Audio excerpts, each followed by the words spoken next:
নমস্কার বন্ধুরা, কেমন আছেন আপনারা সবাই? আশা করছি ভালো আছেন। আমি ইতিকা নিয়ে চলে এলাম আরেকটি নতুন রেসিপির ভিডিও নিয়ে। তো আমি একটু দই বড়া বানিয়েছিলাম, তারই রেসিপি শেয়ার করব আপনাদের সামনে। খুবই টেস্টি খেতে হয়। তো চলুন রেসিপিটি দেখা যাক। আমি এক বাটি বিউলির ডাল আর কিছু বাদাম ওভারনাইট জলেতে সোক করে রেখেছিলাম।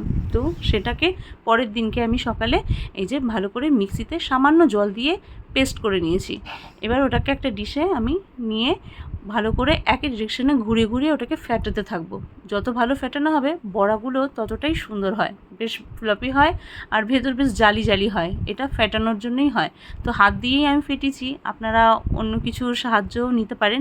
তো আমার ভালোভাবে ফ্যাটানো হয়ে গেছে আর আমি ওর মধ্যে কয়েকটা গোটা জিরে দিয়ে দিয়েছি। দিয়ে ওটাকে মিশিয়ে, কোনো নুন আমি এই সময় অ্যাড করছি না, আমি হাতে একটু একটু করে জল লাগিয়ে নিয়ে বড়াগুলো এই যে তেলে দিয়ে দিচ্ছি। তো জলটা দিলে পরে ব্যাটারটা হাতে বেশি চিপকায় না আর বড়াগুলো বেশ গোল গোল হয়।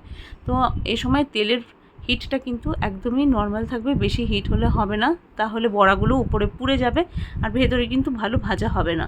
তো আমি হালকা হিটেই আস্তে আস্তে 12 থেকে 15 মিনিট সময় নিয়ে আমি কিন্তু বড়াগুলো ভেজেছি। তো দেখুন কালারটা কি সুন্দর এসে গেছে। তো এভাবেই আমি সমস্ত বড়াগুলো ভেজে তুলে নেব। আর এবার ওই বড়াটাকে আমি একটু উষ্ণ গরম জলের মধ্যে একটু বেশি পরিমাণে নুন দিয়ে ভিজোতে দিয়ে দেবো, তাহলে ওই নুনটা ফ্লেভারটা বড়াটা সোক করে নেবে। তো আলাদা করে আর নুনটা দিতে হবে না, সুন্দরই মানে হয়ে যায়, মানে নুনের টেস্টটা খুব সুন্দর এসে যায় এতে। তো যাই হোক, আমি ওটা 4-5 ঘন্টার জন্য ভিজোতে দিয়ে দিয়েছিলাম।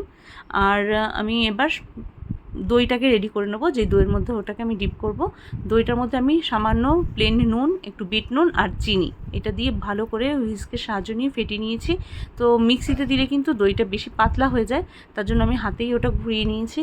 আর এখানে বড়াগুলো দেখুন 4 থেকে 5 ঘন্টা পরে কি সুন্দর ফুলে একদম মানে বড় বড় হয়ে গেছে।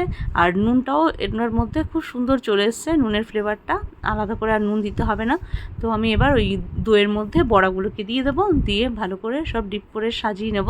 তো দেখুন আমি ভিজিয়ে দিচ্ছি। দইটার ঘনত্বটাও আপনারা বুঝতে পারছেন এখন, হয়তো বেশি পাতলাও নয় আবার বেশি গাঢ়ও নয়। তো এরকম রাখলেই হবে। তো আমি এই যে সাজিয়ে নিচ্ছি এবার এক এক করে। আমাদের সোনাইও হোলিতে, ও যেহেতু এখন হোস্টেলে থাকে, ওকে বললাম যে আয়, তো ও আসছে, তো ওর জন্যই আমি রেডি করছিলাম প্লেটটা। আর মেয়েগুলো আমার নিচে চলে গেছিলো খেলতে। হোলির মানে হোলিকা দহনের দিনে ওরাও হোলিকা দহন দেখবে বলে নিচে চলে গেছিলো, না খেয়েই চলে গেছিলো। তো যাই হোক, আমি জাস্ট শোনার জন্য আর আমার জন্যই রেডি করছিলাম।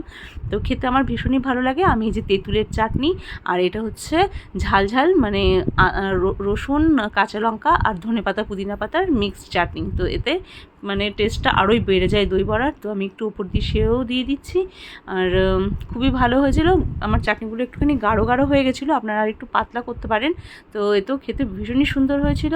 রেসিপিটি কেমন হয়েছে আমাকে কিন্তু অবশ্যই কমেন্ট করে জানাবেন। Thank you.